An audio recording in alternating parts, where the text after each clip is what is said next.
ಹುಡುಗಿ ನಮ್ಮ ಮನೆ ಸೊಸೆ ಆದ್ರೆ ಚೆನ್ನಾಗಿರುತ್ತೆ ಅಂತ ನನ್ನ ಅನಿಸಿಕೆ. ನಿಮ್ಮ ಉದ್ದೇಶ ತುಂಬಾ ಚೆನ್ನಾಗಿದೆ ಅತ್ತೆ, ಆದ್ರೆ ಗೌರಮ್ನವ್ರ ಬಗ್ಗೆ ಸ್ವಲ್ಪ ಯೋಚನೆ ಮಾಡಿ.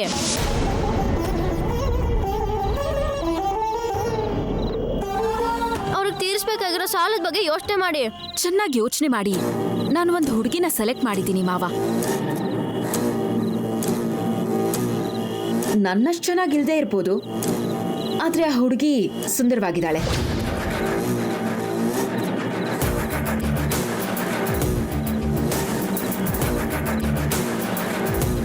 ಸೊ ಆ ಸಂಬಂಧನ ಕುದುರಿಸ್ಕೊಂಡ್ರೆ ಚೆನ್ನಾಗಿರತ್ತೆ. ಸಂಬಂಧ ಕುದುರ್ತು ಅಂತ ಬಂಡೆಗೆ ತಲೆ ಚೆಚ್ಕೊಳ್ಳೋದು ಸರಿಯಲ್ಲ.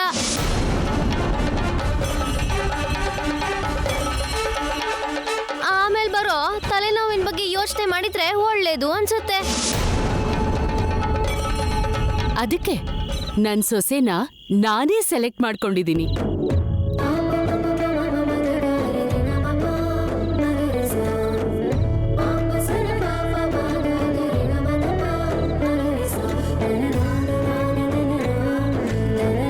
ನಾನು ದೇವಸ್ಥಾನದಲ್ಲಿ ನೋಡಿದ ಹುಡುಗಿ ಕೇವಲ ನನ್ ಸೊಸೆ ಆಗೋಕ್ಕೋಸ್ಕರನೇ ಹುಟ್ಟಿರೋ ತರನೇ ಇದ್ದಾಳೆ. ಹಾಗನ್ಕೊಂಡ್ರೆ ಹೇಗೆ ಹೇಳಿ?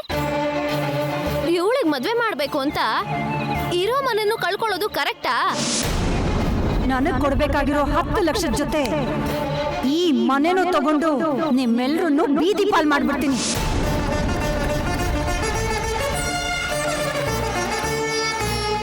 ಮನೇನ್ ಬಿಟ್ಟು ಬೀದಿಲ್ ಮಲ್ಗೋದು ಕರೆಕ್ಟಾ?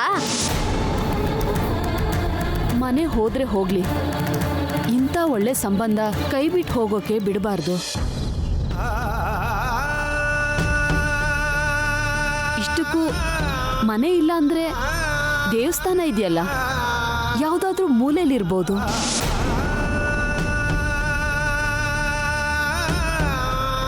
ಏನಂತೀರ ರೀ? ನನಗೂ ಹಾಗೆ ಅನಿಸ್ತಾ ಇದೆ ಹರಿಪ್ರಿಯ.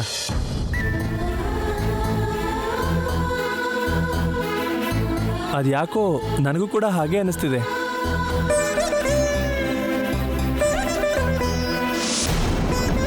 ಚಿಕ್ಕ ಹುಡುಗ ನಾನು, ನನಗೂ ಹಾಗೆ ಅನಿಸ್ತಾ ಇದೆ. ನಮ್ಮೆಲ್ಲರಿಗೂ ಅನ್ಸಿರೋದಲ್ಲ ಅಖಿಲ್. ನೀನೇನ್ ಅನ್ಕೊಂಡಿದ್ಯಾ ಹೇಳು.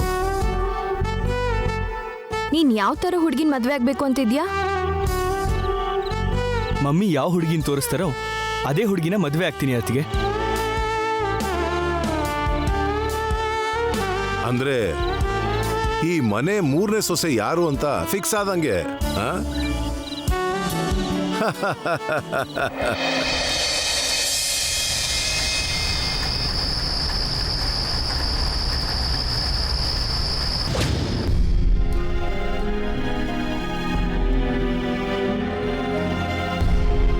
ನನಗ್ ಕೊಡ್ಬೇಕಾಗಿರೋ 10 ಲಕ್ಷದ ಜೊತೆ ಈ ಮನೆನೂ ತಗೊಂಡು ನಿಮ್ಮೆಲ್ರನ್ನು ಬೀದಿ ಪಾಲ್ ಮಾಡ್ಬಿಡ್ತೀನಿ. ಇವಳಿಗೆ ಮದ್ವೆ ಮಾಡ್ಬೇಕು ಅಂತ ಇರೋ ಮನೆಯನ್ನು ಕಳ್ಕೊಳ್ಳೋದು ಕರೆಕ್ಟಾ? ಮನೆ ಇಲ್ಲ ಅಂದ್ರೆ ದೇವಸ್ಥಾನ ಇದೆಯಲ್ಲ. ನನಗೂ ಹಾಗೆ ಅನಿಸ್ತಾ ಇದೆ ಹರಿಪ್ರಿಯ. ನನಗೂ ಕೂಡ ಹಾಗೆ ಅನಿಸ್ತಿದೆ. ನನಗೂ ಹಾಗೆ ಅನಿಸ್ತಾ ಇದೆ. ನನ್ನ ಮದ್ವೆ ಏನಾದ್ರೂ ನಡೆದ್ರೆ ಖಂಡಿತವಾಗ್ಲೂ ಅಮ್ಮವರು ಈ ಮನೆ ತಗೋತಾರೆ. ನನ್ನವರೆಲ್ಲ ಬೀದಿಗೆ ಬೀಳ್ತಾರೆ. ಹಾಗೆ ನಡಿಬಾರ್ದು ಅಂದ್ರೆ ನಾನು ಅನ್ಕೊಂಡಿರೋದನ್ನೇ ಮಾಡಬೇಕು. ಈ ಸಮಸ್ಯೆಗೆ ಅದೇ ಪರಿಹಾರ. ಆ ಪರಿಹಾರ ಸರಿಯಾಗಿದೆಯೋ ಇಲ್ವೋ ಕೃಷ್ಣನೇ ಕೇಳೋಣ.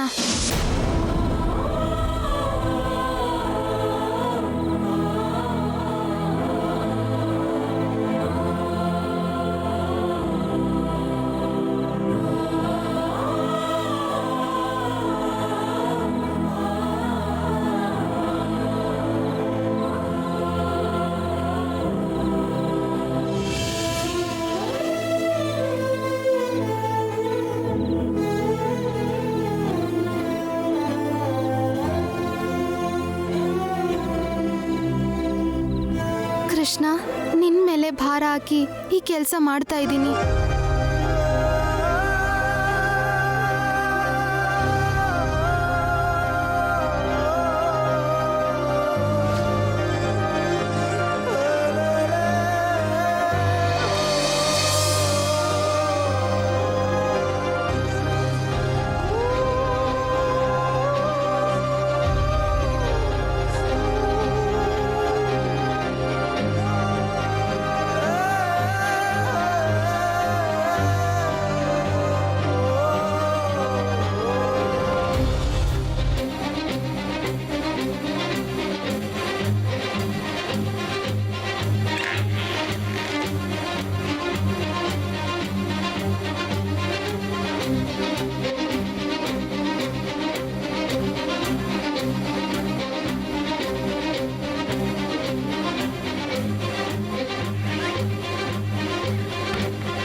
ನಡುರಾತ್ಲಲ್ಲಿ ಎಲ್ಲಿಗೆ ಹೋಗ್ತಾ ಇದ್ದಾಳು ಇವಳು?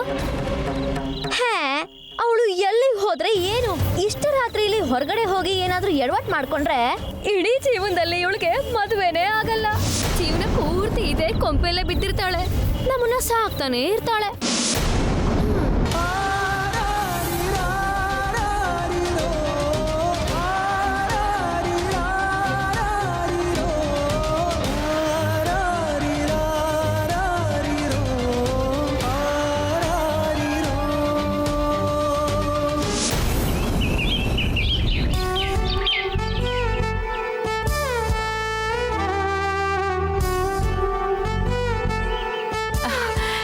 ಏನ್ರಿ? ಏನು ಅಂದ್ರೆ ಆನಿ ಏನು? ಆನ್ರಿ ಹೇಳ್ತೀನಿ.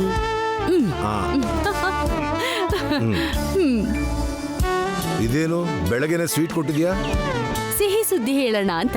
ಹೌದಾ? ಏನು ಆ ಗುಡ್ ನ್ಯೂಸ್? ದೇವಸ್ಥಾನದಲ್ಲಿ ಒಂದ್ ಹುಡ್ಗಿನ ನಾನ್ ನೋಡ್ದೆ ಅಂತ ಹೇಳಿದ್ನಲ್ಲ, ಆ ಹುಡ್ಗಿ ಬಗ್ಗೆ ವಿವರಗಳು ಹೇಳಿದ್ರು. ಅರ್ಚಕರಿಗೆ ಗೊತ್ತಾಯ್ತಂತೆ. ಹಾ,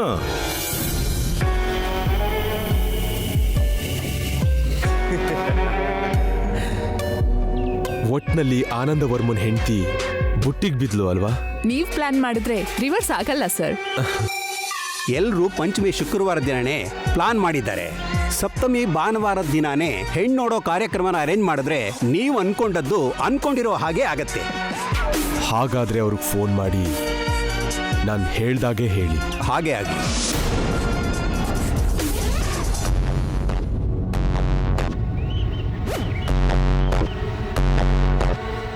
ಖಂಡಿತವಾಗ್ಲೂ ನಮ್ಮ ಮನೇಲಿರೋರ್ ಎಲ್ರಿಗೂ ಆ ಹುಡುಗಿ ಇಷ್ಟ ಆಗ್ತಾಳೆ ರೀ. ಇಲ್ಲಿ ನೋಡಿ, ಅರ್ಚಕರೇ ಫೋನ್ ಮಾಡ್ತಿದ್ದಾರೆ. ಹೇಳಿ ಅರ್ಚಕರೇ. ಆ ಮನೆ ದೊಡ್ಡವ್ರ ಹತ್ರ ಮಾತಾಡಿದ್ದೀನಮ್ಮ. ಹೌದಾ? ಏನಂದ್ರು? ಏನಂತಾರಮ್ಮ, ಮದುವೆ ಗಂಡು ನಿಮ್ಮ ಮಗ ಅಂತ ಹೇಳ್ತಾ ಇದ್ದಾಗೆ ಮೇಲೆ ಕೆದ್ದು ಕೂತ್ಕೊಂಡ್ರು. ಬರೋ ಭಾನುವಾರ ಹೆಣ್ಣು ನೋಡೋ ಕಾರ್ಯಕ್ರಮನ ಇಟ್ಕೊಳ್ಳೋಣ ಅಂದ್ರು. ಸಂತೋಷ ಅರ್ಚಕರೇ, ತುಂಬಾನೇ ಸಂತೋಷ. ಅರ್ಚಕರೇ, ಅಮ್ಮ ಆ ಹುಡುಗಿ ಫೋಟೋ ಕಳಿಸ್ತೀರಾ? ನಮ್ಮ ಮನೆಯವ್ರಿಗೆಲ್ಲರಿಗೂ ತೋರಿಸ್ತೀನಿ. ಹಾಗೆ ಆಗ್ಲಮ್ಮ, ತಪ್ಪದೆ ಕಳಿಸ್ತೀನಿ. ಒಳ್ಳೇದಾಯ್ತು, ಇಡ್ತೀನಿ. ಇನ್ನೊಂದು ಸ್ವಲ್ಪ ಹೊತ್ತಲ್ಲೇ ಭಾವಿ ಸೊಸೆ ಫೋಟೋ ಬರುತ್ತೆ. ಸೊ ಭಾನುವಾರ ಹೆಣ್ಣೋಡೋ ಶಾಸ್ತ್ರ. ಹೆಣ್ಣೋಡೋ ಕಾರ್ಯ ಅಂದ್ರೆ ಮತ್ತೆ ನನಗೆ ಅಪ್ಪ ಅಮ್ಮ ಬೇಕಲ್ವಾ? ಬರ್ತಾರೆ. ನಿನ್ನ ಸೌಂದರ್ಯಕ್ಕೆ ತಕ್ಕನಾದ ಅಮ್ಮ ಅಪ್ಪ, ಆ ಆನಂದವರ್ಮನ್ ಐಶ್ವರ್ಯಕ್ಕೆ ತಕ್ಕನಾದ ಬೀಗರು ಹುಟ್ಟಿ ಬರ್ತಾರೆ. ಅಖಿಲ್ಗೆ ಸಂಬಂಧಪಟ್ಟ ಹಾಗೆ ಫಿಕ್ಸ್ ಮಾಡಿರೋದ್ರಿಂದ ಶ್ಯಾಮಗೆ ಮದುವೆ ತಯಾರಿ ಮಾಡಬೇಕು.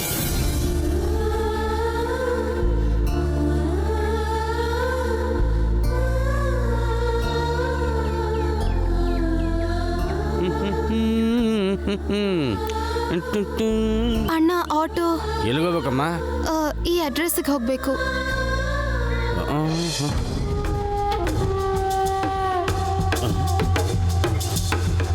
ಪಕ್ಕದ ಬೀದಿಗೆ ಹೋಗೋದಕ್ಕೆ ಆಟೋ ಕೇಳ್ತಾ ಇದ್ದಾಳಲ್ಲ ಇವಳು.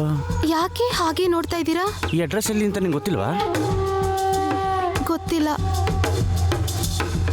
ನಿಮ್ಗೂ ಗೊತ್ತಿಲ್ವಾ? ನನಗೆ ಗೊತ್ತಮ್ಮ, ಆದ್ರೆ ಅಲ್ಲಿಗೆ ಹೋಗೋದಕ್ಕೆ 200 ರೂಪಾಯಿ ಆಗುತ್ತೆ, ಪರಲ್ವಾ? 200 ರೂಪಾಯಿನ? ಬೋಣಿ ಅಲ್ವೇನಮ್ಮ, ಅದಕ್ಕೆ 200 ರೂಪಾಯಿ ಕೇಳ್ತಾ ಇದ್ದೀನಿ, ಇಲ್ಲಾಂದ್ರೆ 300 ರೂಪಾಯಿ ಕೇಳ್ತಾ ಇದ್ದೆ. ಸರಿ, ಕೊಡ್ತೀನಣ್ಣ. ಹಾಗಾದತ್ತಮ್ಮ.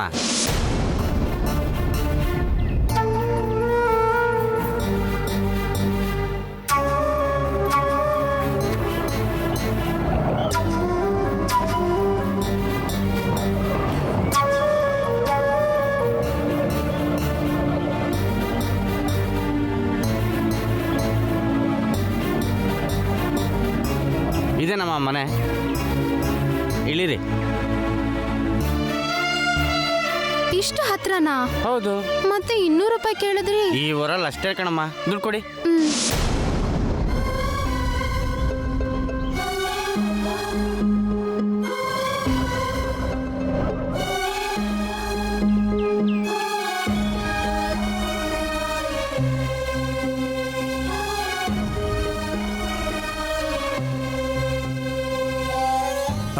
ನಿಂತ್ಕೊಮ್ಮ. ನನ್ನ ಹೆಸರು ಶ್ಯಾಮ ಅಂತ. ಮಲ್ಲಿಕಾರ್ಜುನ್ ಅವರಿದ್ದಾರಾ? ಇದ್ದಾರಮ್ಮ. ಅವ್ರು ನೋಡೋದಕ್ಕೆ ಅಪಾಯಿಂಟ್ಮೆಂಟ್ ತೊಗೊಂಡಿದ್ದೀರಾ? ಅಪಾಯಿಂಟ್ಮೆಂಟಾ? ಅದೇನಮ್ಮ, ಅವರು ನಿನ್ನ ಬರೋದಕ್ಕೆ ಹೇಳಿದ್ರ ಅಂತ ಕೇಳ್ತಾ ಇದ್ದೀನಿ. ಇಲ್ಲ ಸರ್, ನಾನೇ ಬಂದೆ. ಹಂಗೆ ಬಂದರೆ ಕಳ್ಸೋಕ್ಕಾಗಲ್ಲ ಕಣಮ್ಮ. ನಾನು ಬಂದಿದ್ದೀನಿ ಅಂತ ಹೇಳಿ, ಅವ್ರಿಗೆ ಗೊತ್ತಾಗತ್ತೆ. ಆಗಕ್ಕಿಲ್ಲಮ್ಮ, ಸಾರು ತುಂಬ ಬ್ಯುಸಿ ಇದ್ದಾರೆ, ಯಾರನ್ನೂ ಕಳಿಸ್ಬೇಡ ಅಂತ ಹೇಳವ್ರೆ. ಅದು ಹಾಗಲ್ಲ. ಆಗಕ್ಕಿಲ್ಲ ಕಣಮ್ಮ, ಈಗ ಮಾತಾಡೋಕ್ಕಾಗಲ್ಲ. ಅವರು ಮೀಟಿಂಗ್ ಟೈಮ್ನಾಗೆ ಯಾರನ್ನೂ ನೋಡೋದಿಲ್ಲ. ನೀ ಆಚೆಗೆ ಹೋಗಮ್ಮ, ಹೋಗಮ್ಮ.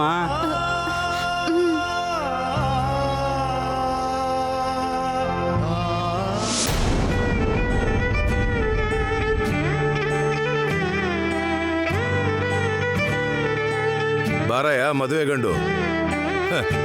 ಇನ್ ಸ್ವಲ್ಪ ಹೊತ್ತಲ್ಲಿ ನಿನ್ನ ಹೆಂಡತಿ ನಮ್ಮ ಮನೆಗೆ ಬರ್ತ.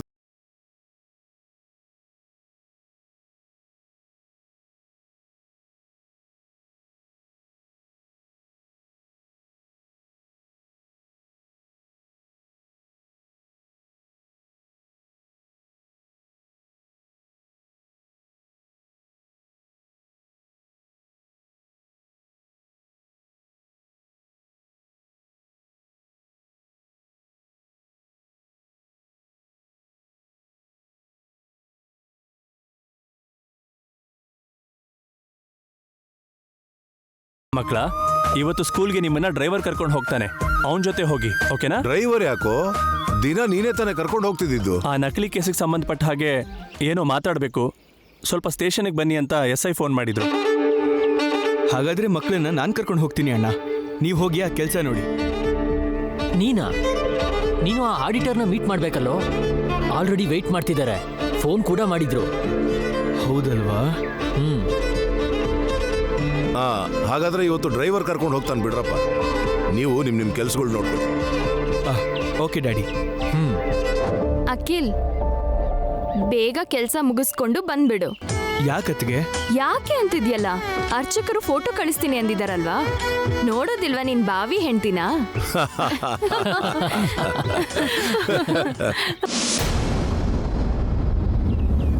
ಲೈ, ನೀ ಅಲ್ಲಿ ಹೋಗಿ ಸಾರ್ ಹೇಳ್ದಂಗೆ ಕೇಳು, ಓಕೆನಾ?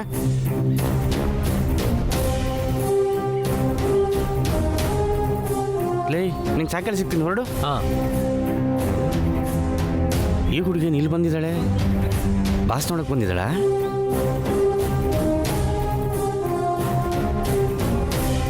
ನೀನೇ ನಮ್ಮ ಇಲ್ಲಿ?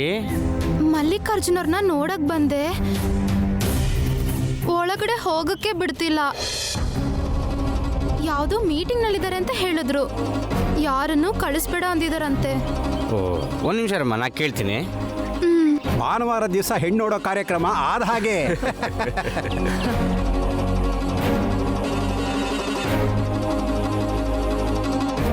ಅದು ವಿಷಯ ಅರ್ಥ ಆಯ್ತಾ? ಅರ್ಥ ಆಯ್ತು ಸರ್.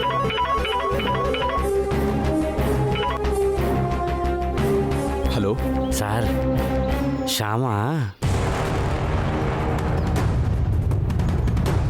ಶ್ಯಾಮಾಗ ಏನಾಯ್ತು? ಅದೇ ಸರ್, ಆ ಹುಡುಗಿ ನಿಮ್ಮ ನೋಡಕ್ ಬಂದಿದ್ದಾಳೆ.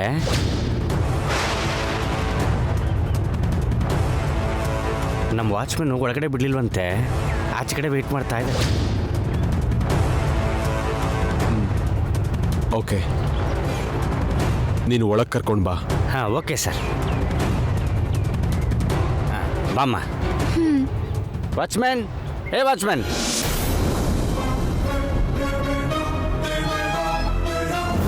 ಬಾಮ್ಮ.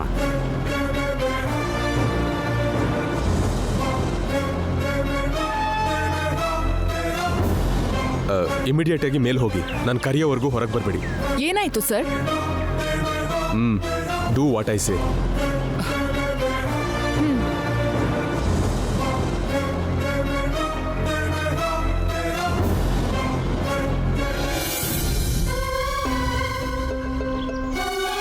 ಬಾ.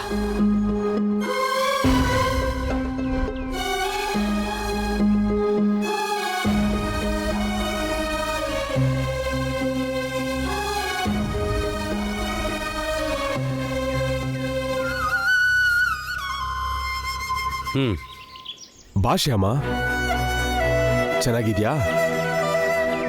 ಅಪ್ಪನೂ ಬಂದಿದ್ದಾರಾ? ಇಲ್ಲ,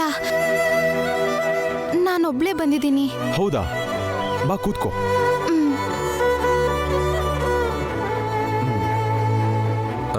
ಏನ್ ತಗೋತೀಯಾ?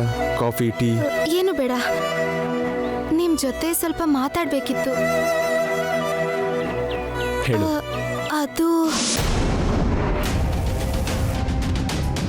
ಸುಂದರ್ ಸರ್. ಸರಿ ಸರ್. ಹೇಳು ಶ್ಯಾಮ, ಏನಾದರೂ ಪ್ರಾಬ್ಲಮ್ಮಾ? ಅದು ಹೇಗೆ ಹೇಳಬೇಕು ಅಂತ ಗೊತ್ತಾಗ್ತಿಲ್ಲ. ಈ ಅಣ್ಣನ ಹತ್ರ ಮುಚ್ಚುಮರೆ ಯಾಕಮ್ಮ? ಹೇಳು. ನೀವು ನನ್ಗೊಂದು ಸಂಬಂಧ ನೋಡಿದ್ರಲ್ಲ? ಹೌದು, ತುಂಬಾ ಒಳ್ಳೆ ಸಂಬಂಧ. ಆದ್ರೂ ನನಗೆ ಮದ್ವೆ ಮಾಡ್ಕೊಳಕ್ ಆಗಲ್ಲ.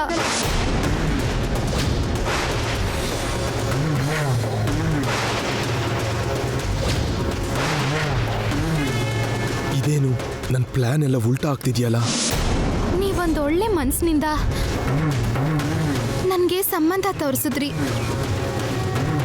ಈಗ ಮಾಡ್ಕೋತಿಲ್ಲ ಅಂತ ನೀವೇನು ಅನ್ಕೋಬೇಡಿ.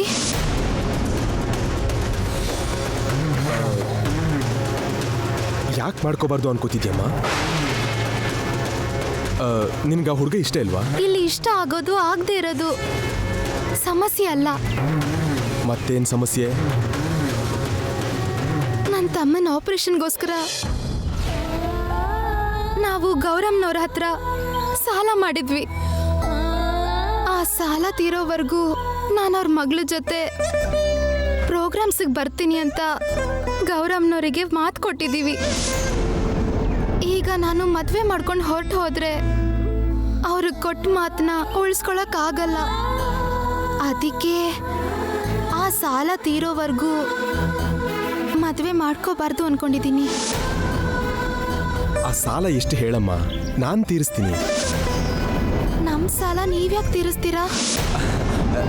ಅಂದ್ರೆ ಅದು ಸದ್ಯಕ್ಕೆ ನಾನು ಕೊಟ್ಟಿರ್ತೀನಿ, ಆಮೇಲೆ ನಿಧಾನಕ್ಕೆ ನೀನು ತೀರಿಸುವಂತೆ. ನಮ್ಮಪ್ಪ ಅಣ್ಣನ ಸಂಪಾದನೆಯಲ್ಲಿ ಮನೆ ನಡೆಸೋದೇ ಕಷ್ಟ ಆಗಿದೆ. ಇನ್ನು ನಿಮ್ಮ ಸಾಲ ಹೇಗೆ ತೀರಿಸ್ತಾರೆ? ಹಾಗೇನಾದ್ರೂ ತೀರಿಸ್ಬೇಕು ಅಂತಂದ್ರೆ ಪ್ರೋಗ್ರಾಮ್ಸ್ಗೆ ಹೋಗಿ ನಾನೇ ನಿಮ್ಮ ಸಾಲ ತೀರಿಸ್ಬೇಕು. ಮದುವೆ ಆದಮೇಲೆ ನಾನು ಹೇಗೆ ಪ್ರೋಗ್ರಾಮ್ಸ್ಗೆ ಹೋಗಲಿ? ಸಾಲ ತೀರಿಸಿಲ್ಲ ಅಂದರೆ ಚೆನ್ನಾಗಿರಲ್ಲ. ಅದಕ್ಕೆ ಸಾಲ ತೀರೋವರೆಗೂ ಮದುವೆ ಬೇಡ ಅನ್ಕೊಂಡಿದ್ದೀನಿ.